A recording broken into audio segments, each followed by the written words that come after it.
Well, hello, everybody. This is Aleks Paunic, or as they would say in the United States, Aleks Paunic. And, today we are talking to Serbian startups, Serbian technology companies, IT companies, how to prepare and expand into the U.S. market. I do want to thank Tesla Nation for the invite. I'm here in Belgrade, Serbia, in Started offices. And there's a topic that's been on everybody's mind. Every time I come and visit in Serbia, people are asking me a lot of questions about the United States. I've been living in the United States for 30 years. I'm going to tell a little bit more about myself.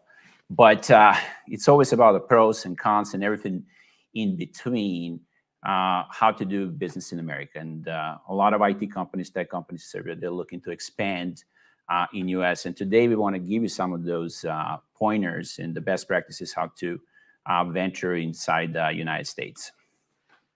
So agenda for today is, when I talked to Tesla Nation and Started, we wanted to kind of put you in a real life environment where you are putting yourself in the best position for the pre-project negotiation, right? You do have a client in mind, you have a pipeline, you're trying to put yourself in the best position to win business. And we are going to give you some pointers how to do that. Then once you're in business, you want to establish some of the best practices for the working environment, right? You want to make sure that you give yourself and your team a best chance to please your client, your customer, and get that recurring business and recurring revenue. And then lastly, once the business is established, you are going to be invited to some of the business functions and events.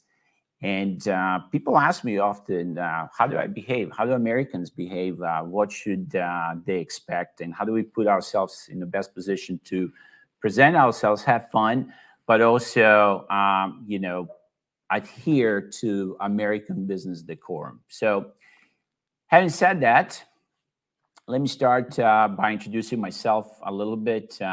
What is my name in Serbia? I'm Aleks Paunic, but in the United States, I'm Aleks Paunic. And I was born in Novi Sad 44 years ago, although I want to think I'm a little bit younger. But I lived in the United States since '91. It's been 30 years. And I got lucky. I played tennis. So I got scholarships in both high school and in college. And I leaped into the IT world, tech world 15 years ago. I was actually in the financial industry right out of college, but then I made the transition into IT, where I got really lucky. I worked for a company in Denver, Colorado, which was my home for almost 20 years. I worked for a company called MXLogic. This is mid-2000s where, software as a service became a really big thing, turnkey solutions. And product was very simple. That's a great lesson. Make a simple product, make it easy for use. That's what MXLogic had. We had the great email spam filtering product, and the company was growing rapidly. It was a startup that caught the eye of McAfee. Everybody knows McAfee. If you look at your laptop or your computer machine, it's that pesky antivirus, that you cannot get rid of. But McAfee bought MXLogic. So I joined McAfee, which is, Fortune, at that time was Fortune 500 company, global company. But then just year after that, in 2010, Intel bought McAfee. And Intel is obviously a massive company. Everybody knows Intel. At that time was a Fortune 10 company. So things happened really quickly for me. Within a couple of years, I was working for a small startup in Denver, doing some demonstrations of the product. But then just a couple of years later, I was part of one of the biggest, legendary companies like Intel. And my job was always around sales. And we are going to talk about that here in a minute. But, when you look at American companies, especially more sophisticated IT and tech companies, when it comes to sales, they have two tracks and two departments. We're talking obviously about B2B model.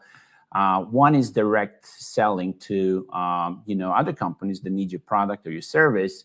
And the other side is what we call channel, right? And this is where you find partners and distributors and resellers. They're already inside some of these accounts that you're trying to penetrate. And you want to build a relationship beyond just giving a referral points or money, but you're building strategies and logistics and marketing plans for these partners to represent you with end users. So my job was, most of the time, since I got into IT on the channel side. So if you ask me, well, what's your expertise, Alex? Distribution, channel, reselling of the product, that's, where my expertise lies. And, just talking to a lot of Serbian companies, I noticed that channel is not represented yet. But when you're trying to penetrate a massive market like US, you better find some strategic partners. And in 2017, with a colleague of mine from McAfee, David O'Barry, shout out to David, we started PreCog Security. We felt that cybersecurity space is moving into direction of risk management, risk mitigation. So we surrounded ourselves with very talented people we call reverse engineers, penetration testers. And we are, also building our products. So we are, call us cybersecurity startups for startups. And what's becoming apparent, like I said, a lot of startups are coming to us for our services, because right now, if you're a startup, if you're building a product, it's really hard to sell it to large organizations if you don't have security compliance in check. So most of our clients are coming from the startup world. Also, some of you guys probably heard about Serbian Entrepreneur Group. It's a very active group, out of San Francisco. We have chapters in Toronto, New York, Belgrade, Novi Sad. I'm actually managing the Florida chapter, Miami chapter. We're actually helping a lot of Serbian startups, especially before COVID, coming to US, present, and shout to Zoya Kukic and Vukašin. We were working what's called the North American Roadshow. Right before COVID, we actually singled out, identified some of the startups that were going to come to US, and within a span of 10 days or 2 weeks, they're going to represent their company and product, have meetings in Miami, New York, Toronto. Unfortunately, COVID hit, but we're still doing meetings online. I'm hoping that that's going to resume in 2022. And lately, I've been actually helping companies, Serbian companies, expand beyond those initial presentations. I see that there is a massive need for what we call the fractional business development, like boots on the ground, business developers that are actually located in US. I'm also a strategic partner. Shout to Vaneko and Branislav Valuh, who is helping Serbian companies. They're looking for outsourcing projects, match them with the US companies that are looking for those. So a lot of I'm very busy, as you can see, a lot of projects, but I would say 70–80% of my bandwidth is with cybersecurity. Now, let's get into some of these topics. You guys are, carving up some time here. I do appreciate you finding, what's going to be 60 minutes today. And we want to talk about, how do Americans behave? How do you put yourself in the best position, to win these projects? And some of these things that we're going to talk about, in the pre-project negotiations, you guys are going to be like, nah, of course I knew that. I'm sure a lot of you guys are very successful. You have successful companies. You have great revenue, but there's always room for improvement. And I was really lucky when I was working for McAfee and Intel. I had an incredible boss. His name is Tom Hyatt. And he really took it to the next level when it comes to being prepared for the meetings. So you guys coming to the meetings with the American clients and partners, what I would say is you have to, be really prepared and really understand those companies, what they do. And a lot of times when I talk to Serbian companies, I see amazing services and amazing product, but when I start challenging them or asking them, who is a buyer persona, who's really signing a check, who's going to buy a product or service, sometimes they're lacking and they're not understanding that. So not only do you have to understand who is the buyer, but you also have to know where the buyer reports who is their executive and who actually they have under their team. So you're trying to build a value proposition to these champions of your product, but you always got to understand who is actually buying your product and what do they need, who do they report to, and make sure you map out what we call organizational chart, right? So even if they're buying your product, but if I ask you like, hey, that person that you communicate on a regular basis, do you know who they report to? Do you know who reports underneath them? You have to know those things. So that's an organizational chart. So be always prepared those first initial meetings to take a lot of notes. We call it like copious amounts of notes. Now, here's a big one, right? If you want to write down, call to action, few things that you can take from today's presentation and fireside chat that we're going to have here shortly, your job as an owner, as a representative of your company, when you're working with Americans, right? You want to put yourself in a position to win a job, to have a recurring revenue. And in order to do that, you have to remove friction. Right. And, we identified probably like talking to Lukashin, over the period of the last few years, we identified probably 3 ways where, we can create friction, or even worse, there's a friction, you don't even know it, and you're not working on removing it. So the first one is going to be a language barrier, right? That's the most obvious one. But sometimes it's not obvious. And the reason is, well, first of all, the language barrier exists between Serbian and English. It just is. Serbian and English, they're not friends. They're very different, opposite languages, right? They don't have the same root. They don't have the same grammar. We don't have the same rhythm when we talk in Serbian versus English, right? Right now, when I'm talking to you, most of my brain or half of my brain is just thinking in an American kind of way. But a lot of times when I notice when the Serbians are speaking English, it's really not speaking English, but it's mostly translating Serbian sentences, with English words. And a lot of time that's going to come out clumsy and not understood by Americans. Americans have one thing that nobody's going to tell you, and I'm going to break it down to you right now, is they're never going to tell you English is not good enough. They're never going to tell you, I did not understand what you said. I actually had situations, when I was working for a big company, we had support outside the United States. And, our support spoke, English was their second language, and they spoke English with heavy accent. And I would be sitting in a meeting, and I'm thinking, well, there's no way that anybody understands what our support is saying.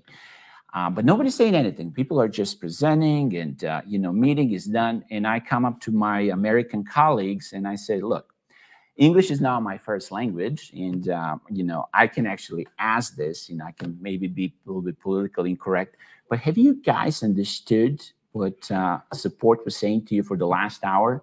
Do you understand the action items that you have? And they said, nope.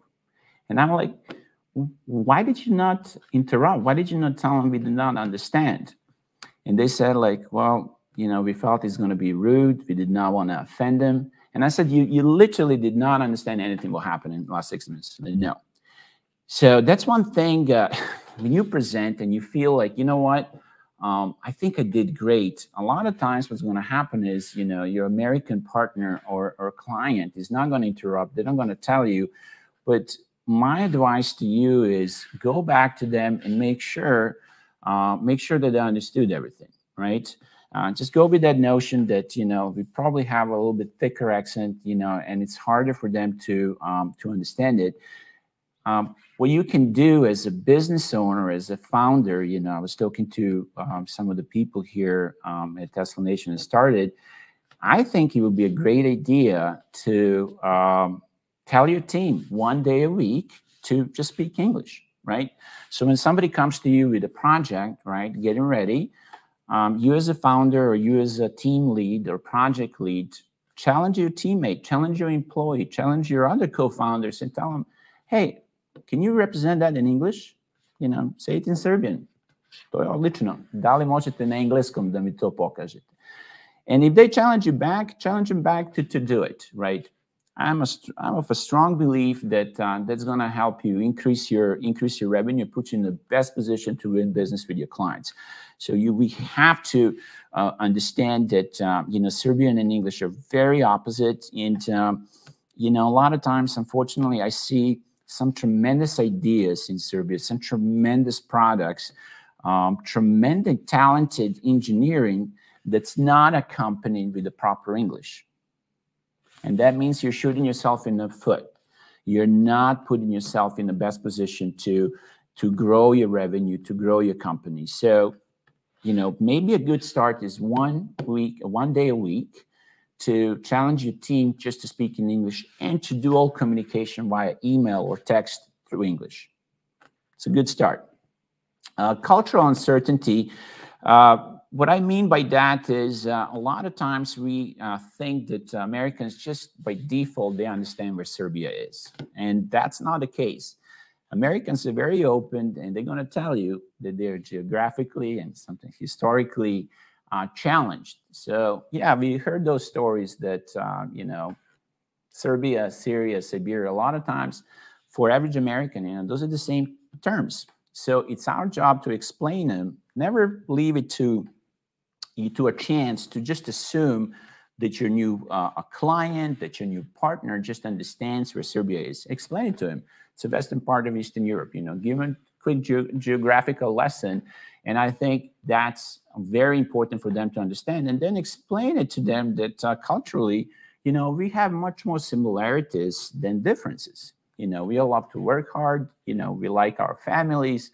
We like to have a little fun. We like holidays.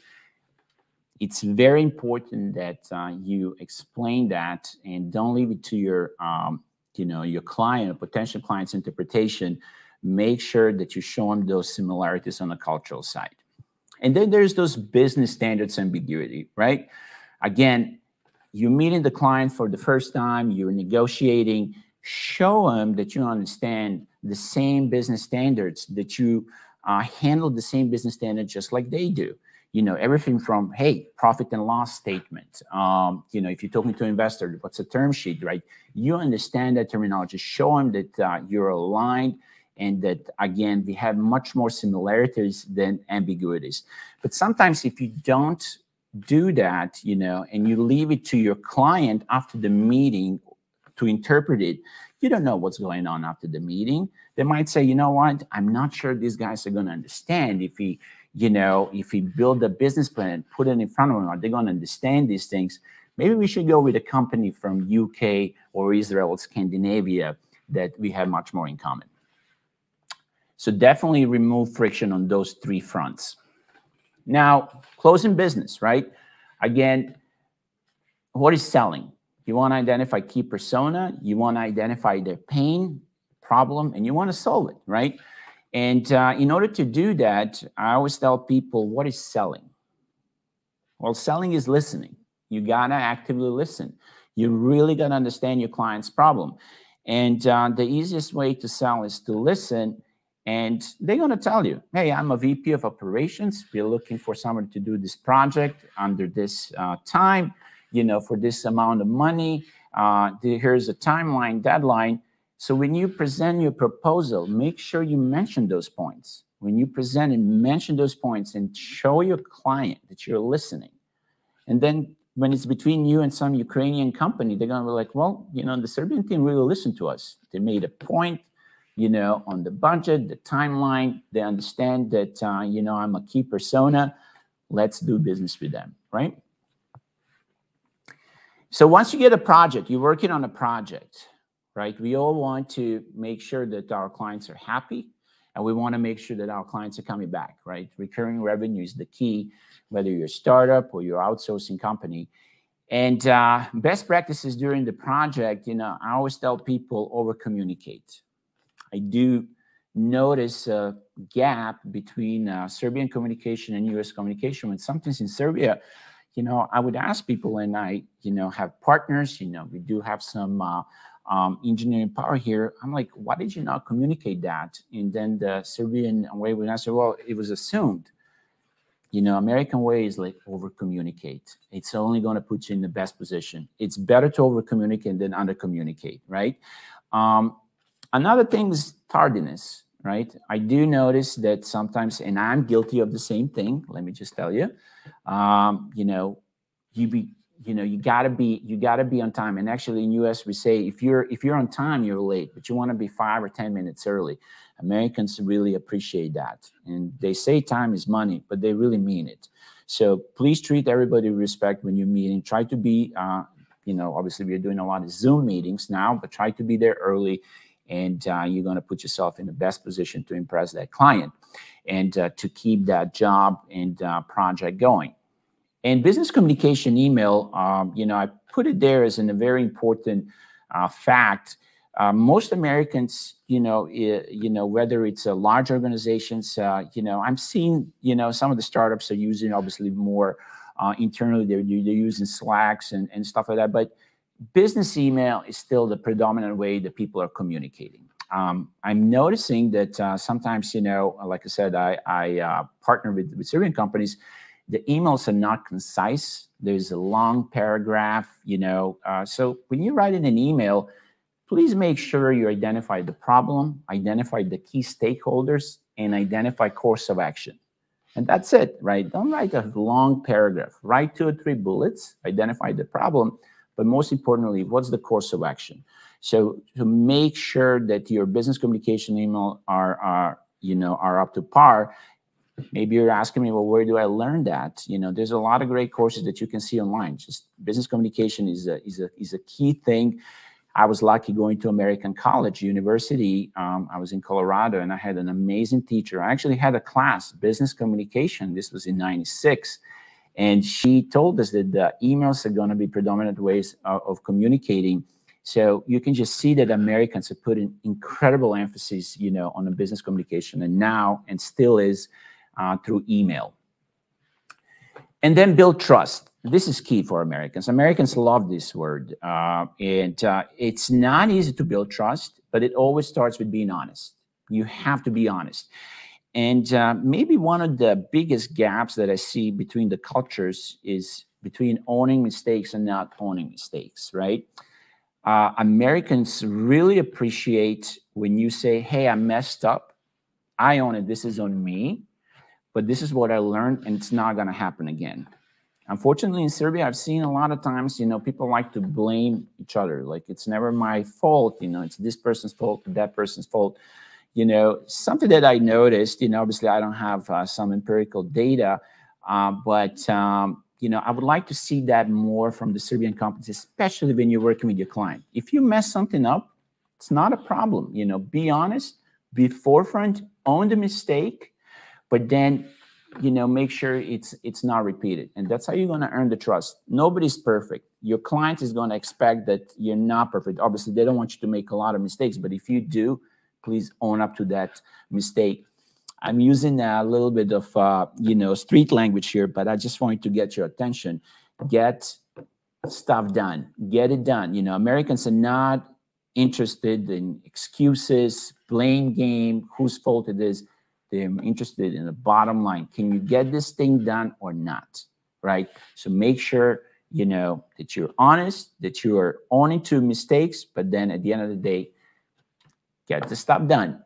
So that's how you build recurring revenue, right? You want that same client to keep coming. You want referrals from that client. In order to do that, make sure you over-communicate. Make sure you get stuff done, right? Get it done for them and build that trust. That's how you're going to build that trust. And some of you guys, a lot of you guys, I'm sure you have recurring customers. And if you look at the things that you have done right, I promise you, you did a lot of these things right. You communicated well, you got the stuff done in time, and if there was a mistake or error, you owned up to it. Your clients are going to appreciate that, and they're going to keep coming back to you, which is what you want. And business entertainment, right? Like I said, we're doing this 30-minute presentation. You know, this might as well be a 30-day workshop. We don't have time for that. But, you know, we were talking about pre-project negotiation, how to put yourself in the best position to win that project. Once you have a project, how do you satisfy your clients so that they keep coming back? but now it's time for a little fun, right? There are business gatherings, there's events, and a lot of people actually ask me in the private life, well, how do Americans behave at these entertainment settings? And we want to give you some do's and don'ts, right? So here's some do's, what to do at the business gathering. You want to have fun, right? That's number one thing. You want to be yourself. I remember my first IT event. You know, it was with McAfee. It was almost like 15 years ago. I was still, you know, kind of young in IT, and we were in Denver. We were going to a concert with this nice luxury bus, and a McAfee partner sat next to me, and you know, it was like Thursday. It was at 7 o'clock in the evening, and we were riding for maybe 30 minutes. It was a big traffic, 30 minutes, 40 minutes or so. And I remember talking to this partner nonstop about business till my manager, you know, when we got to the concert venue, they said, hey, it's nice that you're passionate about business, but maybe, you know, you should not talk about work all the time. These people are here to have fun too. So you want to kind of find that balance. Yeah, you can mention work, but most of the time, you know, when there's a business gathering, an event, you know, Americans like to have fun. This is your chance to implore your IQ, intelligence, but also emotional intelligence, right? You do want to be politically correct. Here's me at one of the events. You know, this is my friend Kim Schneider and Brittany Phillips. You know, yeah, they know I'm in cybersecurity, but, you know, I like to connect with people, you know, outside the IT world. You know, people like to travel. If you're confused, you know, hey, how do I'm here at the gathering, you know, there's a lot of American business people. What should I do? Well, ask open-ended questions. You know, you can always ask them like, hey, what brings you here? You know, you can ask people about their passion. You can ask them. People are very open to share that information. Americans are generally open. They love to share, especially, you know, some things they're proud of. And then active listening. I am actually guilty of that myself. You know, sometimes, you know, my family probably, if they're listening, they're laughing. But, you know, don't just wait for your turn to talk, right? And don't interrupt. You want to do active listening. Really pay attention to what the other person is saying. And remember names, right? A big one is also when you gather those business cards, follow up. You know, we'll talk about that in a minute. But make sure, yeah, you know, you meet a lot of people, but it's all about like, hey, can you follow up with them and can you connect with them in a professional manner after the event?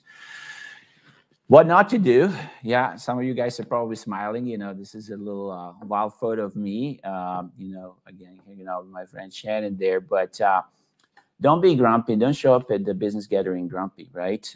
Don't just talk about work. We talked about that. Don't be disrespectful. People don't like gossip, right? So don't do that. Politics is a big thing right now in the United States. You know, country is very, very passionate, and you know, some say divided around certain topics. It's never a good time to bring politics, especially nowadays. So, you know, you want to strike a balance between fun, showing who you are, but also be professional. Maybe, you know, if you want to do that wild thing that you want to do, something you know, outrageous, maybe you should not. You know, so. This is me actually when I already built a relationship. This is my partner. This is my 40th birthday. You know, this is 7 years into a business relationship. So this was taken in Florida on a boat. So we had a little bit of fun. But my point is try to find that balance of being yourself, having fun, but also do it in a professional business manner. And then make most of every business event, right? You know, one of the things that Americans do really well, and I actually always like to challenge people, is make a plan when you're going to an event. I always make a plan. There are 2 or 3 people I want to meet. Make sure that that's done. You know, the best way to actually, you know, create value at the event, ask other people, do you want me to introduce you to somebody? Before you know it, that person is going to introduce you to somebody. And, you know, it's really living up to that notion, mixing business and pleasure, right? That's what you wanna do. But you know, one thing, and I'm guilty of the same thing. When we have a great time at the event, we meet great people, but life happens, right? We grab that business card, but we never follow up, right? A big thing if you want to have a successful event is you want to follow up after the event. Grab those business cards. A lot of times at the events now, Americans are just going to take out the phone and say, hey, you know, let me find you on LinkedIn. I see business cards being less prevalent. They still have them, but people just connect like, hey, let me just find you on LinkedIn right away. Follow up with people. Remember a couple of, fun things about them. Hey, Lukashin, I know you, or Mike, I know you like the, rock climbing. There is a great rock climbing event, I don't know if you want to go to, but by the way, would also like to tell you about, our product or our services. So mix business and pleasure, and follow up. We are going to have a lot of, I'm sure, a lot of questions which we are going to table and bring them into our fireside chat, which is the second part of this engagement today. You guys can find me on LinkedIn. I'm very active on LinkedIn. That's another thing. I understand that LinkedIn is coming slowly into Europe, into Serbia, but Americans are living on LinkedIn. It's a very popular social media platform. If you don't have one, or if you're not active, please do. You can find me there at Aleks Paunic. And then you can shoot me an email if you have some questions about security, compliance, expanding in US, presenting in US, you can send me an email at alex.paunic@precogsecurity.com. Having said that, we do appreciate your time. And again, send us all the questions and we will table those and answer those in fireside chat.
So hey everyone, thanks so much for hanging around and staying after this amazing presentation by Aleks Paunic.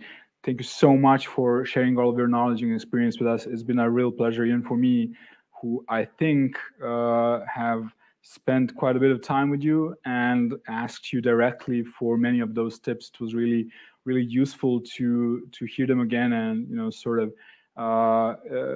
make sure that you're in line with this bicultural thing in a way that we folks and entrepreneurs from Serbia are trying to do. So thank you so much for that. I've been really lucky to have met you initially through the Serbian entrepreneurs group from the US, and to have met you in Miami. We also had we're lucky to hang around on a couple more occasions, and it's really great to have an opportunity to chat with you in this particular format and on this particular topic with both live audience and all the guys and gals who'll be watching this video in the months and years after. So there's one thing that I wanted to start off, and this is an insight into, I'm going to say, let's say a strand of the American cultural DNA, which I haven't heard from anybody else. And this is like the first thing I remember you saying when we met, is something along the lines of, you know, the Americans, they just want to get entertained. And, you know, it's sort of silly out of context, but it really stuck with me. And we chatted a bit about that previously, but I think that folks could get value from hearing this idea. So if you wouldn't mind, what do you mean by that when you say that? Yeah, I mean, thanks again, everybody, for staying with us. And I think that's a great question to kick off this fireside chat, Vukašine. And, you know, 30 years I've been comparing the cultures. You know, it's a blessing and a curse, you know.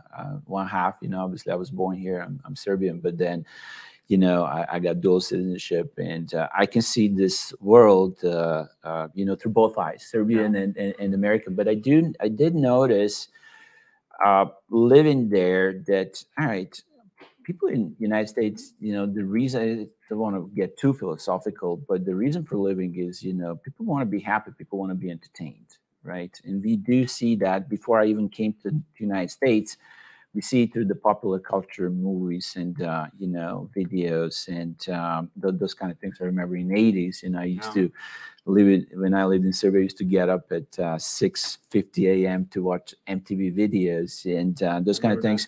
But you know, I noticed that that's you know, people don't live just for entertainment. They want to get stuff done. But if you can get stuff done and be entertained, that's much better than getting stuff done, right? And that's one a thing that's probably very different than you know, in Serbia.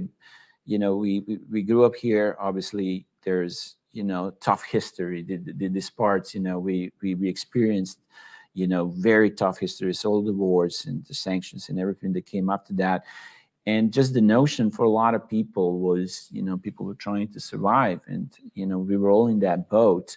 And it's a little bit inside of our DNA. Well, in American DNA, you know, they didn't experience those kind of, you know, wars and tragedies.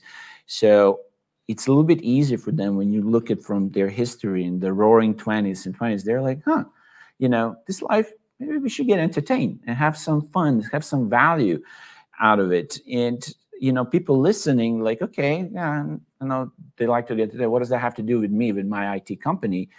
Well, to bring it home, when you're presenting, right, you probably want to start with a little joke, a little something like lighter.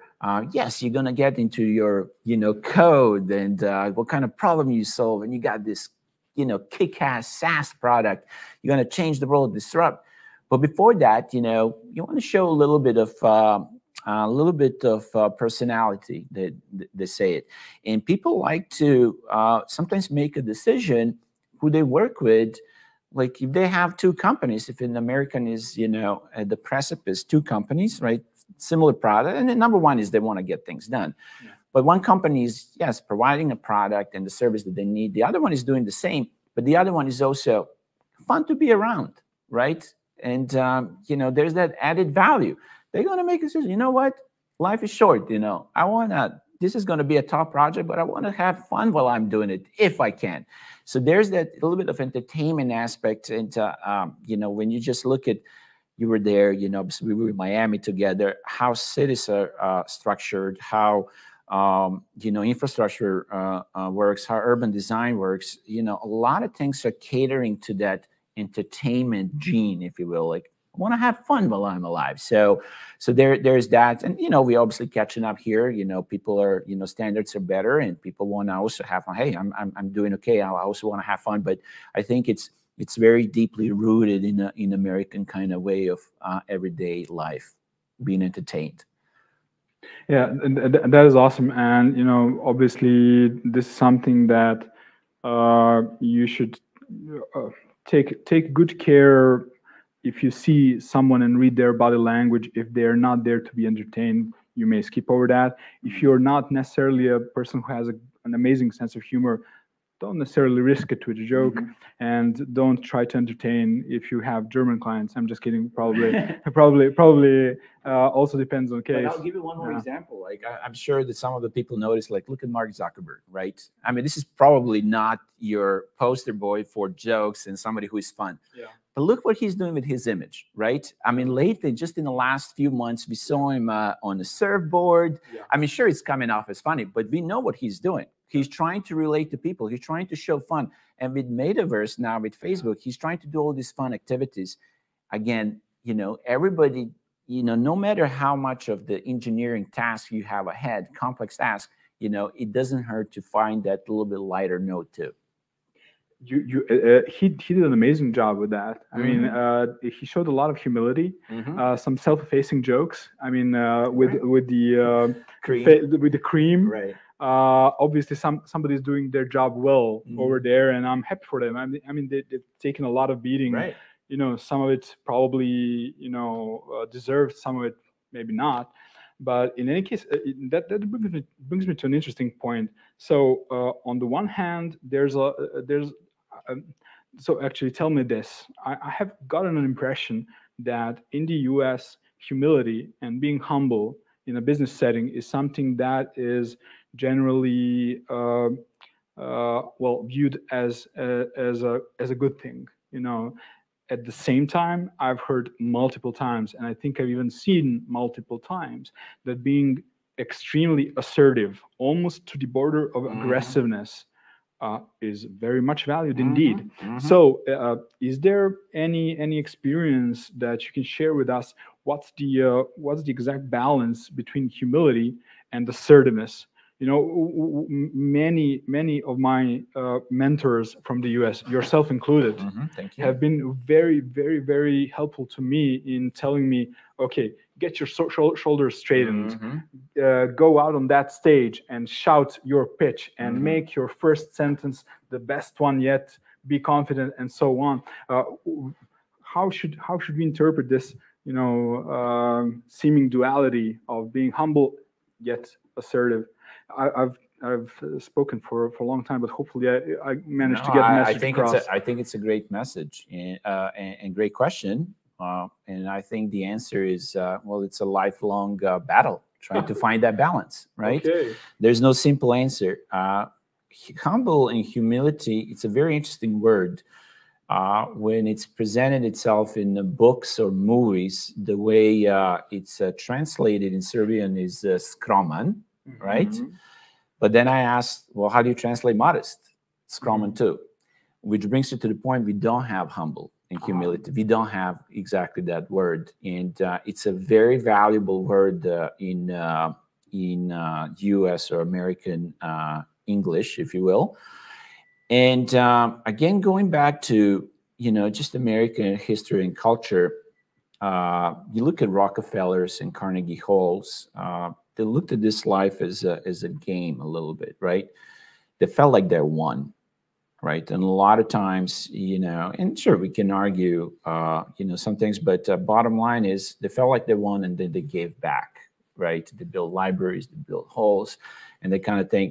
So I guess what I'm trying to get to is, you got to know when you say assertive, when it's showtime. Yeah. Now you got to execute, but then you got to find your battle when you can be humble, right? Nice. When it's time to close business, when it's time to mean business, if you feel you're mistreated, if you're standing up for, you know, what you feel is righteous, that's when you want to be assertive. That's when you want to be aggressive. What they say in Serbian, lupite šakom u stol. But then there's also plenty of opportunities to show when you're humble, and you got to show that humility, and it just speaks power to you. I've seen incredibly powerful people, and people that could, you know, have you think have every right to be very aggressive, but they feel like they have nothing to prove, and they're very humble, right? And then you're like, okay.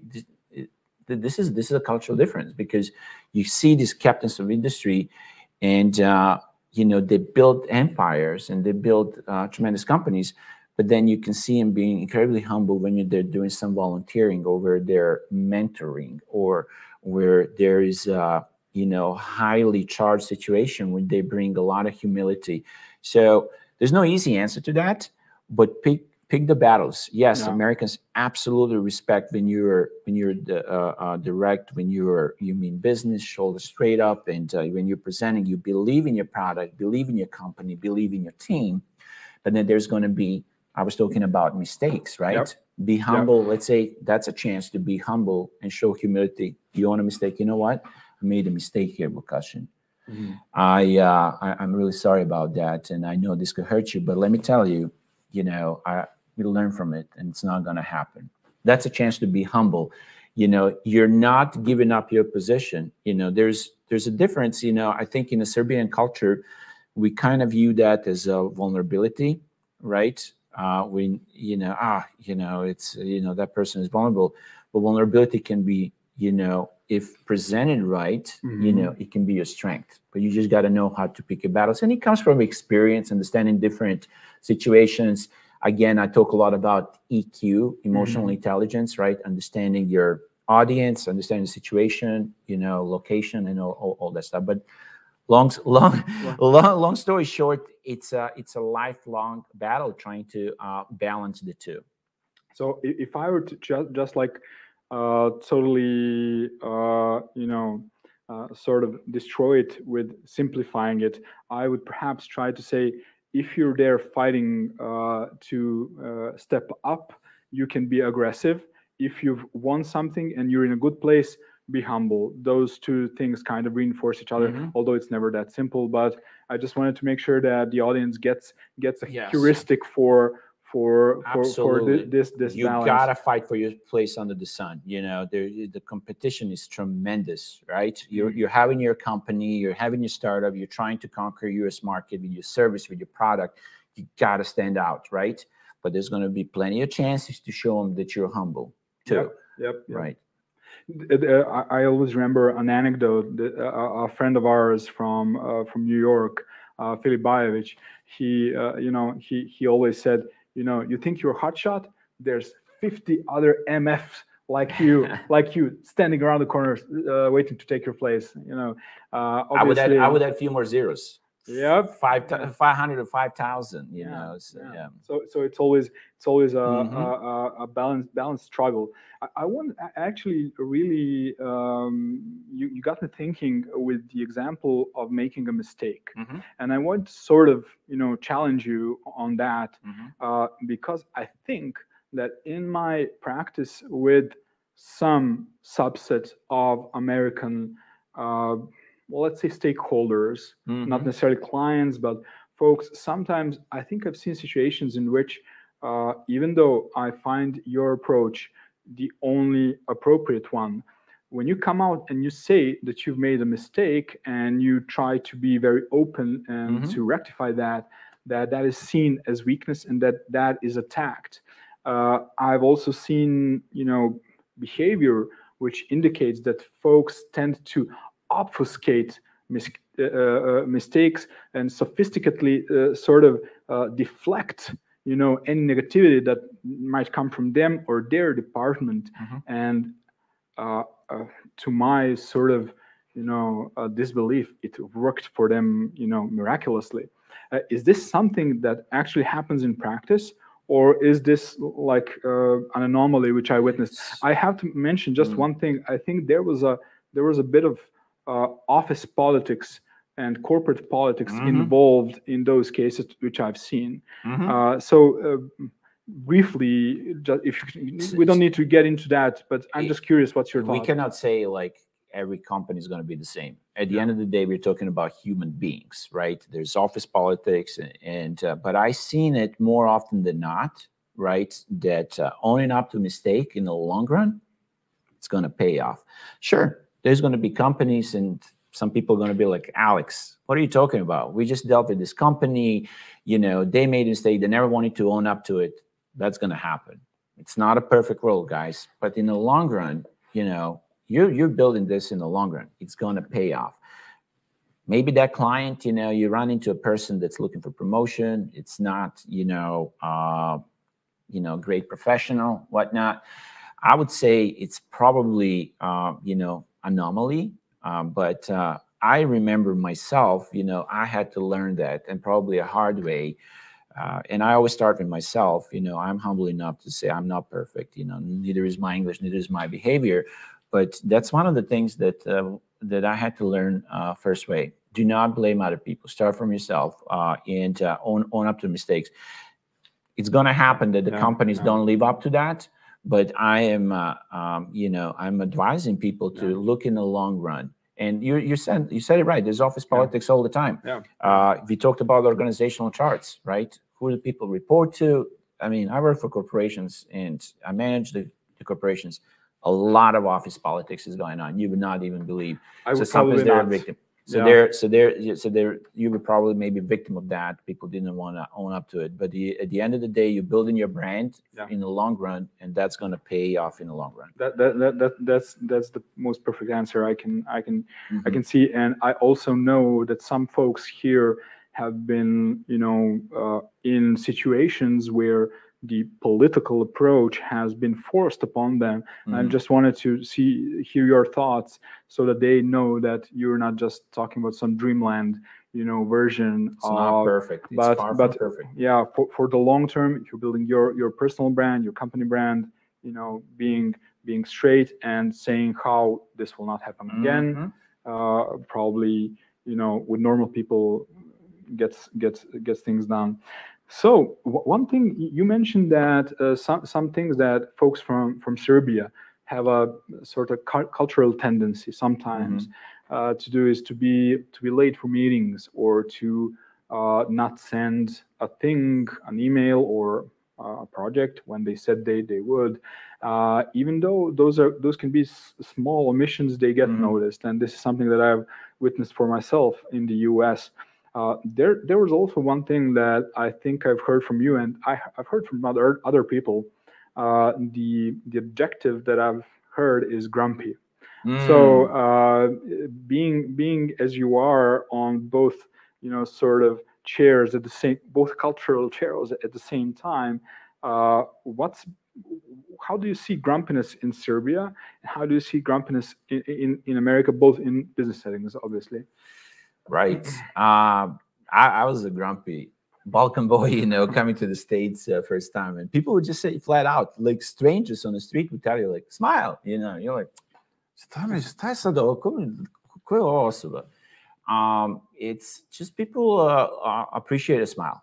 And if you're going to a business setup, especially party gathering, I remember myself, sometimes I just go grumpy, just don't go, right? But people expect you to smile, and people will tell you. I mean, I literally had strangers on the street or setting say, "Hey, Vukašin," and smile. And that's a culture shock that the stranger would say, but they mean well, right? Yeah. And I don't know if it's I'm kind of measuring walking into a restaurant or a bar here or a coffee shop. A lot of times, I didn't see people greeting you with a smile. It's a very different thing in the United States. It's very competitive. Yeah. Whether you're going to Starbucks or another coffee, like you have a host, somebody's greeting you with a smile. Hey, how are you? How's your day? And I know in Serbians, they're like thinking like, oh, that's so fake. Or, we have that tendency to say, oh, they're Americans, they're fake. But I think it's just part of the culture. And, something that I learned the hard way, and I'm like, you know what? Again, going back to people want to be entertained. People want to be happy. They don't want to be surrounded by grumpy people.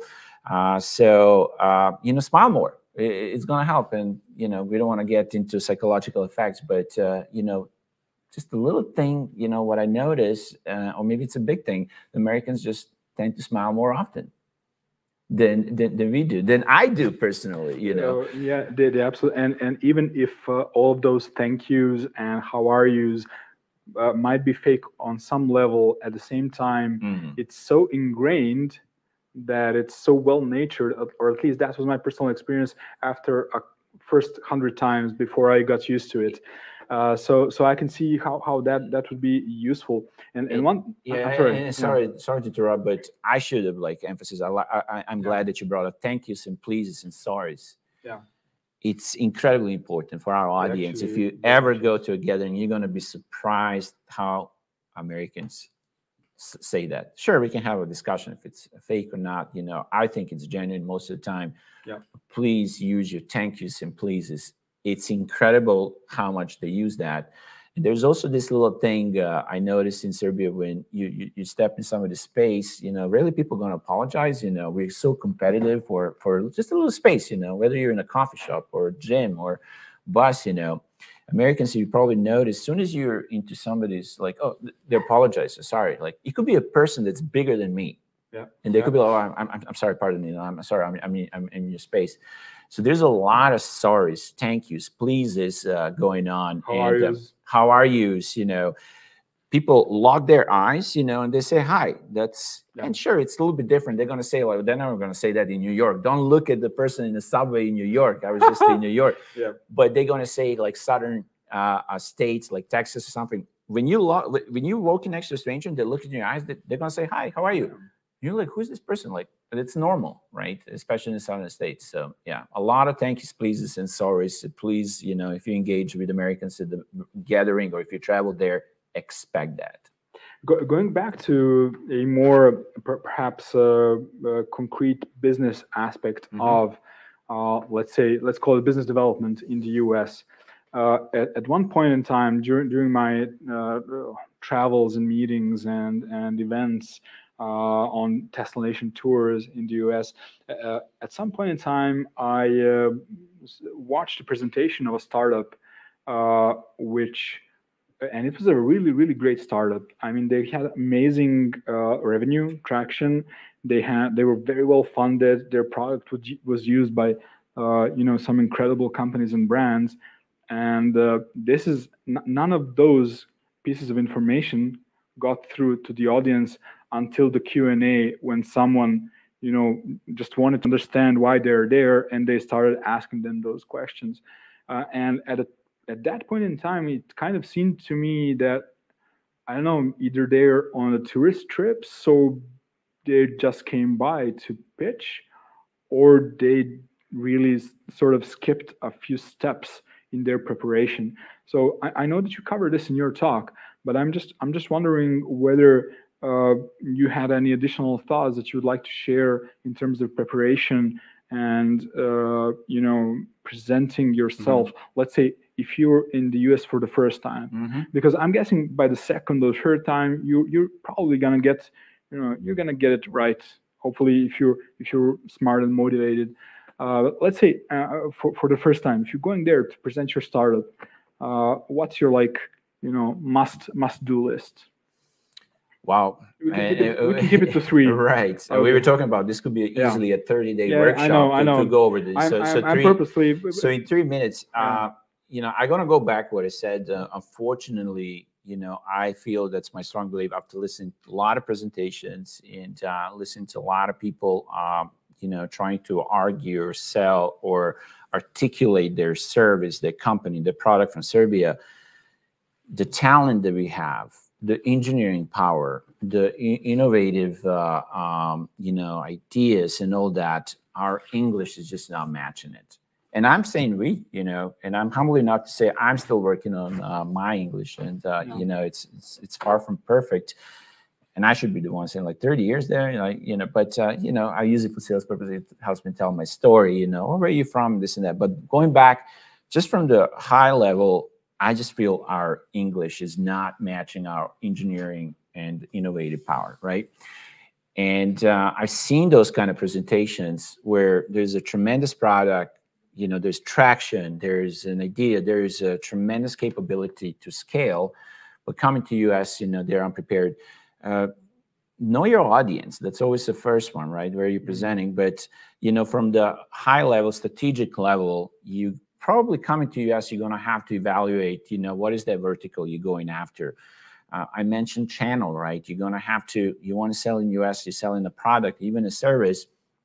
yeah, you're going to sell something directly, but then you're also going to need partners, strategic partners, system integrators, distributors, and whatnot.